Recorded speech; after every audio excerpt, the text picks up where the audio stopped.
ሰላም ጤና ይስጥልን ውድ የቻናላችን ተከታታዮች የፕሮግራማችን ቤተሰቦች፣ ይህ አብዲራዋ ቲዩብ ነው። ፕሮግራማችንን ላይክ በማድረግ እንድትጀምሩ፣ ላይክ ስታደርጉ የዚህም ፕሮግራም ተደራሽነት ተደማጭነት በእጅጉ ከፍ ስለሚያደርግ ላይካችሁ ይጠቅመናል። ላይክ እያደረጋችሁ ፕሮግራማችንን እንድታደምጡ፣ አዲስ ከሆናችሁ ቻናላችንን ዛሬ ለከፈታችሁ ሰብስክራይብ በማድረግ ለቻናላችን ቤተሰብ እንድትሆኑ የደወል ምልክቷን በመጫን ቻናላችንን እንድትቀላቀሉ በአክብሮት እየጋበዝን ይህንን ፕሮግራም ከሀገር ውጭ የምታደምጡ የቻናላችን ተከታታዮች ድጋፋችሁም በሱፐር ስቲከር፣ ሱፐር ቻት፣ ሱፐር ታንክስ ድጋፍ እንድታደርጉ በአክብሮት እየጋበዝን የሁለተኛ ክፍል ፕሮግራማችን በቀጥታ ትኩረት የሚያደርገው አርቴታንና አርሴናልን የተመለከተ መረጃ ነው። እንግዲህ ምሽቱን ከኒውካስል ዘጋቢዎች እየወጣ ቢገኝ ከአርሴናል ዘጋቢዎች አይደለም። የዚህ መረጃ የበለጠ ተቀባይነት እንዲኖረው ያደረገው የኒውካስል የታይምሳይድ ሪፖርተሮች ይዘው የወጡት መረጃ በእጅጉ ግርምትም ፈጥሯል። ግርምት የፈጠረበት የራሱ የሆነ ሌላ አዲስ ኢሹ አለ። ነገር ግን አርሴናል ባለፉት ቀናት በተለይ ከሰኞ ጀምሮ በነበሩ የስራ ቀናት በቀጥታ ከኒውካስሉ አምበል ብሩኖ ጊማሬስ ጋር ቀጥተኛ ዳይሬክት ያውም ፊት ለፊት የነበረ ከተወካዮቹ ጋር ግንኙነት አድርጓል። ጠንካራ የሆነ ፍላጎቱን አንጸባርቋል። ለብሩኖ ጊማሬስ ኮንፈርት ዞኑን በግልጽ ፕሮጀክቱንና ፕሮፖዛሉን አሳውቋል። ግንኙነቶች ተፈጥረዋል። ኮንታክቶች የበለጠ በዳበረ ደረጃ አርሴናልና በብሩኖ ጊማሬስ ተወካዮች መካከል ዳይሬክት ፊት ለፊት የተደረገ ግንኙነትና ድርድሮች እንደነበሩ የታይምሳይዱ የዴይሊ ሜል ሪፖርተር ክሪክ ሆፕ ኤክስክሉሲቭ ኒውስ ያለውን የራሱ መረጃን ይፋ አድርጓል። ከዛም በኋላ ይህንን መረጃ መነሻ በማድረግ እንግዲህ በእንግሊዝና በለንደን የበለጠ ተቀባይነት ያላቸው ጠንካራ ዘጋቢዎች እንደሚሉት ከሆነ ይሄ ግንኙነት ዛሬ ላይ ወይም በዚህ ሳምንት ከመጀመሪያ የሳምንቱ ከሰኞ የስራ ቀን አንስቶ የተደረገ ግንኙነት አይደለም። ውስጥ ለውስጥ የቆየ የድርድር ሂደት ነው ዛሬ ላይ እንግዲህ ይፋ የወጣው በሚል ማረጋገጫ እየሰጡበት ነው የሚገኘው እና ይህንን ተከትሎ አርሴናል ብሩኖ ጊማሬስ ላይ ያለውን ጠንካራ ፍላጎት በተጫዋቹ በኩል አንጸባርቋል። ይሄ መረጃ እንግዲህ ምሽት ላይ የተሰማ አዲስ ተጨባጭ ያውም በደንብ አርሴናል ጠለቅ ብሎ የተመለከተው ኮንሲደር ያደረገው ለአማካይ ክፍል መልሶ ግንባታና ጥንካሬ ግንባታ ከምንለው ማጠናከሪያ በአርሴናል ራደር ውስጥ በጥብቅ ከሚፈለጉ ተጫዋቾች ተርታ አሁን ላይ ግንባር ቀደም ተቀምጧል ነው የሚሉት መረጃዎች። በአጠቃላይ ይሄ ጉዳይ እንዴት በድጋሚ ነፍስ ዘርቶ ሊፈጠር ቻለ? እስቲ በዚህ ፕሮግራም ይህንን ነጥብ እንወያያለን። አርሴናል በአማካይ ክፍል ሾርት ሊስት ከተቀመጡ ተጫዋቾች መካከል ለምሳሌ ያለፈው ሳምንት ትልቁ መነጋገሪያ አርዕስት የነበረው ማኑ ኮኔ ነው። የማኑ ኮኔ ጉዳይ አሁንም የተዘገበው በአርሴናል ሪፖርተሮች አይደለም፣ በጣሊያን ሮም ዋና ከተማ በሚታተሙ ጋዜጦች ነው። አርሴናል እንደውም ፐርሰናል አግሪመንት ፈጽመዋል ማኑ ኮኔን ለማስፈረም ነው የተባለው። ግን ከሩመርስ የዘለለ አልነበረም። ጉዳዩ ከ24 ሰዓት በላይ ሽፋን አላገኘም።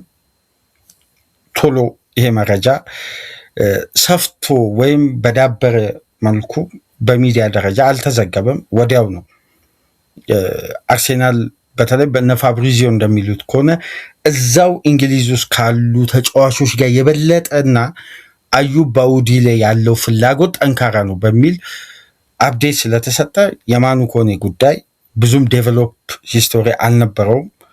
በአጭሩ ነው ያ መረጃ ከእውነት የራቀ ነው በሚል በመረጃ ዘጋቢዎች ዘንድ ታምኖበት ብዙም ሽፋን ሳይሰጠው የታለፈው። ባለፉት ጊዜያት ግን ለምሳሌ አርሴናል በ2024/25 ሳመር ላይ የምታስታውሱ ከሆነ በአማካይ ክፍል 100 ሚሊዮን ፓውንድ ወደ ታይምሳይድ ይዘው ሄዶ አርሴናል 2 ኦፈር አቅርቦ የተለያየ ተርም ውድቅ ሆኖበት በጭራሽ ብሩኖ ጊማሬስ አይሸጥም በሚል ምላሽ ተሰጥቶ አርሴናል ያንን ቢድ ይዞ ተመልሷል። አልተሳካም ነበር። በወቅቱ ደግሞ ከማንቸስተር ሲቲ ጋር ኮምፒቲሽን ነበር፣ ግን ሁለቱም ክለቦች ሳያስፈርሙት ቀርተው በዛው በታይምሳይድ ቆይቶ ነበር። አሁን የብሩኖ ጊማሬስ ጉዳይ በአርሴናል ዳግም አጀንዳ ውስጥ እንዲገባ ያደረገው ሁለት ለኒውካስል ኃላፊዎች ከባድ ሁኔታ ተፈጥሯል። አንደኛው ከተጫዋቹ ጋር እየተደረገ ያለው ኮንትራት ድርድር ለተጫዋቹ ማንኛውንም አይነት ክፍያ ለመክፈል ኒውካስል ዝግጁ ናቸው። ይሄን ኦፈር ለማቅረብ ቅድመ ዝግጅታቸውን አጠናቀዋል። ከተጫዋቹ ጋር ለመደራደር ወደ ጠረጴዛ ይሄ ዓለም ዋንጫ መጠናቀቅን እየተጠባበቁ ነው የሚገኙት። የተጫዋቹ ተወካዮችና የኒውካስል ኃላፊዎች ዳይሬክት ኮንታክቶች አሉ። ግን አርሴናል እዚህ ጋር መግባት የፈለገበት ዋነኛ ምክንያት ኒውካስል ሊከፍለው ካሰበው ክፍያ ላይ አርሴናል የተሻሻለው ኦፈር አቅርቦ ይህን ተጫዋች የማስፈረም አድቫንቴጅን ለመጠቀም ነው። ከኒውካስል ጋር የኮንትራት ድርድር ከመጀመራቸው ቀደም ብሎ አርሴናል የፈጠነ ኦፈር ይዞ የመጣ ለተጫዋቹ አሁን ለኒውካስል አይደለም ኦፈር እያቀረበ ወይም ፕሮፖዛል እያቀረበ ወይም ስለ ቀጣይ ፕሮጀክቱ ለተጫዋቹ እያሳወቀ የሚገኘው በተጫዋቹ ወገን በኩል ብቻ ነው። ለምን እንደ ኒውካስል አይነት ክለብ የአንድን ተጫዋች ሽያጭ በምን ያክል ደረጃ አሰልቺ የሆነ ሂደት እንደሚጠቀም ለምሳሌ የኢሳቅ ብሉፕሪንት በቂ ማሳያ ነው። ሙሉን የዝውውር መስኮት ጊዜ ነው የፈጀው። የበለጠ እንደነዚህ አይነት ጉዳዮችን ሃንድል ለማድረግ በተጫዋች በኩል የሚደረግ ድርድር አድቫንቴጅ ስለሚያስገኝ አርሴናል ቀደም ብሎ አክቲቭ ሆኖ እየሰራ የሚገኘው በብሩኖ ጊማሬስ በኩል እንደሆነ ነው መረጃዎች ሁሉም እየገለጹ የሚገኙት። ግን የክሪኮፕን የዴሊ ሜሉን ሪፖርት በተለይ ዝርዝሩን በሳብስክሪፕሽን ከተመለከታችሁ የብሩኖ ጊማሬስ ተወካዮች የሆነ ያክል ፈቃደኝነት አሳይተዋል። ግን ከኒውካስል ኃላፊዎች ይሄ ተጫዋች ትሪት የሚደረግበት መንገድ በኒውካስል የተፈጠረለት ምቹ ኢንቫይሮንመንት ተጫዋቹ ምናልባት በአርሴናል ኢንተረስት ልቡ ቢሳብ እንኳን ለኒውካስል ካለው ፍቅርና ደጋፊውም ባለቤቶቹም አሰልጣኙም ሁሉም ማለት ይቻላል በአንድ ድምፅ በከፍተኛ ሁኔታ ውዴታቸውንም ሆነ ለተጫዋቹ በጣም አመቺ ኢንቫይሮንመንት ተፈጥሮ በዚህን ሰዓት ኒውካስል ከማይነኩ ተጫዋቾች ተርታ አንድ ቁጥር ላይ የሚያስቀምጠው ተጫዋች ነው። ይሄ የዝውውሩን ሂደት ምናልባት ውስብስብ አድርጎት አርሴናልን አማራጮችን እንዲመለከት ሊያደርግ ይችላል የሚሉ የየራሳቸውን ሀሳቦችን እዛ ላይ አስቀምጠዋል እና ዳይሬክት ኮንታክቶች ተደርገዋል። በደንብ አርሴናል ፕሮጀክቱን ፕሮፖዛሉን የበለጠ ለተጫዋቹ ከሚያገኘው የኮንትራት ሂደትና ከሚያገኘው ጥቅማጥቅም ጋር አያይዞ የቡድኑን ቀጣይ ፕላንን ግልጽ በሆነ መንገድ ለብሩኖ ጊማሬስ ተወካዮች አሳውቋል። እንግዲህ ተጫዋቹ በዓለም ዋንጫ ነው እንደምታውቁት የሚገኘው። በጣም ከብራዚል ብሔራዊ ቡድን ትልቅ ኃላፊነት በዚህ ዓለም ዋንጫ ከሚጠበቅባቸው ተጫዋቾች መካከል አንዱ ብሩኖ ጊማሬስ ነው። ምክንያቱም የቡድኑ ቋሚ ተሰላፊ ስለሆነ ብራዚል ወደ ቀጣዩ ዙር አልፋለች። በጣም ከባድ ፈተና ይጠብቃታል በዓለም ዋንጫ። እዛ ጫና ውስጥ ሆኖ እንዲህ አይነት የዝውውር ሂደቶች ደግሞ በተወሰነ መልኩ የኮምፒቲሽኑን ትኩረት እንዳይሰርቅም ተሰግቷል። ግን አርሴናል በጣም ሲሪየስ የሆነ ፍላጎቱን አንጸባርቋል ለተጫዋቹ። ምናልባት የደክላን ራይስ አዲሱ ተጣማሪ የበለጠ ከ2020-21 የውድድር ዓመት አንስቶ ማንም ተጫዋች እንደ ደክላን ራይስ በፕሪሚየር ሊጉ ከፍተኛ ደቂቃ ያደረገ ተጫዋች የለም።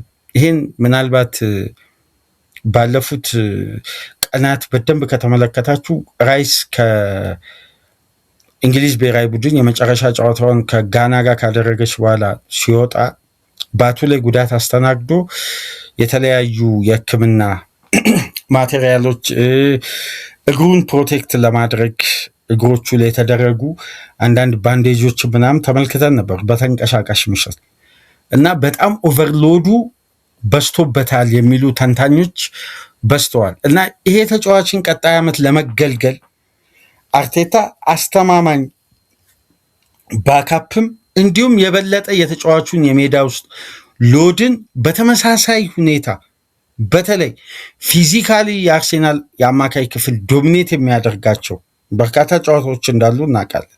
ለዛ ደግሞ የጀርባ አጥንት የሆነው ደክላን ራይስ ነው። የእሱ ሚና መጋራት የሚችል ፊዚካሊ አስተማማኝ ከቨር ሊሰጥ የሚችል ተጫዋችን አሁን ላይ አርሴናል ኮንሲደር ማድረግ እንደጀመረ ደግሞ የተለያዩ ከዛም በኋላ ክሬግ ጃኮብስ የታመነው የታይምስ ስፖርት ዘጋቢ ደግሞ እንደሚለው ከሆነ አርሴናል ብሩኖ ጊማሬስን በጣም ውስን ከሆኑ አማራጮች ውስጥ አንዱ ነው። አርሴናል የበለጠ ፍላጎቱን አጠናክሮ ወደ ኒውካስል ቢሄድ እንኳን በቀጣይ ቀናት አያስገርምም። አርሴናል በዚህ የዝውውር መስኮት በአማካይ ክፍል ላይ ከያዟቸው ጠንካራ ሾርት ሊስቶች መካከል አንዱ ብሩኖ ጊማሬስ ይገኝበታል። እንዲሁም በተመሳሳይ የቡድን የክለብ ጓደኛው ጣሊያናዊው ሳንድሮ ቶናሊም አለበት። ግን አርሴናል ቶናሊ ላይ ሪስክ የመውሰዱን ጉዳይ ደጋግሞ እያሰበበት ነው፣ እያጤነ ነው የሚገኘው። ይሄ ጉዳይ ከምን መነሻ እንደሆነ እዛ ጋ የክሬግ ጃኮብ ዘገባ ላይ ብዙም ግልጽ አይደለም። ማለት ይሄ ከምን መመዘኛ እንደሆነ ሪስኩ የቱ ጋር ነው የበለጠ እንደውም ይህን ጉዳይ አስፍተን እንመልከት ካልን ቶናሊ ላይ ሪስኩ ይቀንሳል የበለጠ ብሩኖ ጊማሬስ ላይ ካለው ሪስክ። ምክንያቱም የብሩኖ ጊማሬስ አሁን ላይ የሚገኝበት እድሜ 28 ነው። ከጥቂት ወራት በኋላ 29 ዓመቱን ይይዛል። ይሄ ተጫዋች አገልግሎቱን ተመልከቱና ቶናሊ ገና 26 ዓመቱን የአገልግሎት ዘመኑን አስቡት። አሁን ፕራይም ታይሙ ላይ ነው የሚገኘው። ቢመጣ ምን አይነት ዳይናሚክ አማራጭን ይፈጥራል የሚለውን ወደ መሬት አውርደን ካየ ነው ራይስን መተካት ይችላል። ራይስ ቦታ ላይ መጫወት ይችላል። ዙቢመንዲ ቦታ ላይ መጫወት ይችላል። ከተፈለገም ከአጥቂ ጀርባ መጫወት ይችላል። ይሄ ቨርሲታሊቲው በነገራችን ላይ ፍጹም አስገራሚ ነው። የቶናሊ እንደ ኤሲ ሚላን ላጫውተው ካለ አርቴታ ዙቢመንዲ ቦታ ላይ በአስተማማኝ ዲፌንሲቭ ከቨር፣ ይሄ ማለት ከኳስ ጋር ማለት ነው። በጣም ጤናማ ቢልዳፕ አርሴናል ማድረግ ይችላል። ምክንያቱም የቶናሊ አስተማማኝ እይታ ይታወቃል። የበለጠ ደግሞ ኢንድ ቱ ኢንድ እንዲጫወት ከተፈለገ ደግሞ የራይስን ሮቴት እያደረገ ከዙቢመንዲ ጋር መጠቀምም ይችላል። ቶናሊ አንድ ክለብ ውስጥ ሲኖር የሚፈጥረው አማራጭ በጣም ሰፊ መሆኑ ነው ተጫዋቹን ተፈላጊ ያደረገው። ግን ኒውካስል ጊማሬስን ይሸጣል ወይ ነው አሁን ትልቁ ጉዳይ። አይመስልም የኒውካስል አቋም። ግን አርሴናል ተጫዋቹን ካግባባ እንዲህ አይነት ዳይሬክት ኮንታክቶች ካሉና አርሴናልና ቤርታና አርቴታ በተጫዋቹ ተወካይ በኩል ፕሮጀክታቸውን ፕሮፖዛል አቅርበው መደራደር ከቻሉ ይህን ተጫዋች ለማስፈረም በዛ በኩል ጫና ማድረጋቸው ግን የማይቀርም ተጫዋቹ ተወካዮች አሁን ላይ ባለው ሁኔታ ከሆነ አርሴናል ብሩኖ ጊማሬስን በጣም በትኩረት ከተጫዋቹ ተወካዮች ጋር ግንኙነት ማድረጉ በበርካታ ዘጋቢዎች ተረጋግጧል እና እስቲ ይሄን ጉዳይ በቀጣይ ቀናት የምንመለከት ነው የሚሆነው። ግን በአስገራሚ ሁኔታ ከሮቤርቶ ዲዘርቢ ጋር በተደረገ ፊት ለፊት ግንኙነት ቶናሊ በቀጥታ ለቶትናም እና ለዲዘርቢ ግሪን ላይቱን አብርቷል። ፍቃደኛ ሆኗል። ደስተኛ ሆኗል። ወደ ቶትናም ለመዘዋወር ያልተጠበቀው መረጃ እሱ ነው። የበለጠ አሁን አስገራሚ ሆነው ይሄ በሁለቱ ወገኖች በኩል ያለው የግል ጥቅማ ጥቅምና ስምምነት ጉዳይ ፋይናል ስቴጁን ማለፉንና የበለጠ የተጫዋች አሁን ላይ ወደ ቶትናም ለመሄድ ቃሉን ሰጥቷል። ስለዚህ የቶትናም ሁለተኛ ኦፈር ትናንትና ለኒውካስል ቀርቦ ኒውካስል በፍጥነት ውድቅ አድርጓል። ነገር ግን ቶትናም ሶስተኛ የተሻሻለ ኦፈር አያመጣም። ሁለተኛውን ኦፈር ግን አብዝቶ እንዲመለከት በድጋሚ ጥቆማ ተደርጓል እና ከቅድም ጀምሮ በስክሪናችን ላይ የምትመለከቱት የዘሳን የዛሬው ትልቁ መነጋገሪያ አርዕስት ሁለቱ አማካዮች ናቸው፣ ሳንድሮ ቶናሊ እና ብሩኖ ጊመሬስ። ብሩኖ ጊመሬስ ከአርሴናል ጋር ያደረገውን ውይይት በውስጥ ገጹ ገብታችሁ ዘሳን ላይ ሳብስክሪፕሽኑን ፈጽማችሁ በደንብ ዝርዝር ጉዳዮችን ያውም በጃክ ሮዝ አማካኝነት የአርሴናሉ ሪፖርተር ነው እየዘገበ የሚገኘው እና ገብታችሁ ዳይሬክት ያንን ዘገባ ዘሳን ላይ መመልከት ትችላላችሁ። ግንኙነቱ ጭምር የተደረገበትን የለንደን ሚቲንግ ከዛም በኋላ ደግሞ በዩኤስ ሌሎች ተወካዮች ኮንታክት እንዳደረጉትም እዚህ ዘገባ ላይ ቀርቧል። ታዲያ አርሴናል ብሩኖ ጊመሬስ ላይ ያለውን ከ2 ዓመት በፊት ያንን ጠንካራ ፍላጎትና የ100 ሚሊዮን ፓውንድ ኦፈሩን በድጋሚ ይዞ ሊቀርብ ነው። ምን አይነት ገንዘብ ይዞ ይቀርባል? እስካሁን ድረስ የታወቀ ነገር የለም። ግን ፍላጎቱ ጠንካራና ይህን ተጫዋች ለማስፈረም አርሴናሎች ከወዲሁ በተጫዋቹ በኩል ያለውን ሂደት መጀመራቸው ግን ተረጋግጧል። አርሴናል በትናንትናው ዕለት ኦፊሻሊ ፒሮ ሂንካፔን ፐርማነንት ዲሉን አጠናቀዋል፣ በቋሚነት አስፈርመዋል። አሁን የአርሴናል ንብረት ሆኗል። ግን የብሩኖ ጊመሬስ ጉዳይ ከሚወጡ ዘገባዎች ከዘጋቢዎች አንጻር ስናይ የአርሴናል ፍላጎት ሲሪየስ እንደሆነ ግን በደንብ መረዳት እንችል፣ በጣም ሲሪየስ መሆኑ። ምክንያቱም አርሴናል ለምሳሌ የተለያዩ አማካይ ክፍሉ ላይ በርካታ ራደር ውስጥ ማለት የተለያዩ ተጫዋቾች በራደር ውስጥ አሉ። ከነዚህም መካከል መርሳት የሌለብን አሌክስ ስኮትን አጥብቆ ይፈልጋል አርሴናል። ይሄ ተጫዋች ገና እድሜውም ገና ነው። በበርንማውዝ በተለይ የተጠናቀቀ ውድድር ዓመት በእጅጉ አስገራሚ ብቃቱን አሳይቷል። ምርጥ ተጫዋች መሆኑን በተደጋጋሚ ማሳየቱን ተመልክተናል። ግን አርሴናል አሌክስ ስኮትን ብቻ ሳይሆን አዩብ ባውዲንም በትኩረት የሚመለከተው ተጫዋች ነው። ግን የባውዲ የዝውውር ሂደት ምናልባት የትላልቅ ክለቦች ፍላጎት የዚህን ተጫዋች የዝውውር ክፍያ በጣም በእጅጉ አኑሮታል፣ ከፍ አድርጓል። ያለፈው ሳምንት ስንወያይ ነበር። ወደ 70 ሚሊዮን ፓውንድ ገደማ አርሴናል እንዲከፍል ተጠይቋል። 70 ሚሊዮን ፓውንድ በጣም ኤክስፔንሲቭ ነው እየተባለ ነው። ምክንያቱም የተጫዋቹ ኮንትራት ብዙ ነው እስከ 2029 ቢኖረውም ግን አሁን ካለበት እድሜ አኳያ ሊል በጨረታ የሚሸጥ ክለብ ስለሆነ ይህን ያክል ክፍያ ፈልጓል። ነገር ግን አሁን ባለው ሁኔታ ከሆነ አርሴናል ዌል ኤክስፒሪየንስ የሆነ ተጫዋችና አስተማማኝ የሆነ የአማካይ ክፍል ከቨር የሚሰጥ ተጫዋችን ላይ ትኩረቱን ያደረገው። የማቲያስ ፈርናንዴዝም ጉዳይ አሁን አርሴናል አማራጩን አስፍቷል።